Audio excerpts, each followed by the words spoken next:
کون سی مخلوق اللہ تعالیٰ نے کون سے دن پیدا کی، یہ بھی یاد کر لیجئے۔ نمبر 1، مٹی کو اللہ تعالیٰ نے سنیچر کے دن پیدا کیا ہے۔ نمبر 2، پہاڑوں کو اللہ تعالیٰ نے اتوار کے دن پیدا کیا ہے۔ نمبر 3، درختوں کو اللہ تعالیٰ نے پیر کے دن پیدا کیا ہے۔ نمبر 4، برائیوں کو اللہ تعالیٰ نے منگل کے دن پیدا کیا ہے۔ نمبر 5، نور کو اللہ تعالیٰ نے بدھ کے دن پیدا کیا ہے۔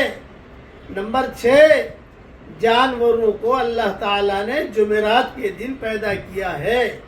نمبر 7، اور حضرت آدم علیہ السلام کو جمعہ کے دن عصر کے بعد، جمعہ کی آخری گھڑی میں عصر کے بعد سے رات تک کے وقت میں پیدا کیا ہے۔ یہ مضمون نسائی شریف میں بھی ہے، صحیح مسلم میں بھی ہے، اور چونکہ ان کتابوں تک آپ پہنچ نہیں سکتے تو میری یہ کتاب ہے بکھرے موتی، اس کے اندر دیکھ لینا، اس قسم کے مضمون بہت ملیں گے انشاءاللہ تعالی۔ اللہ تعالی ہم سب کو دونوں جہاں کی جنتیں نصیب فرمائے، آمین۔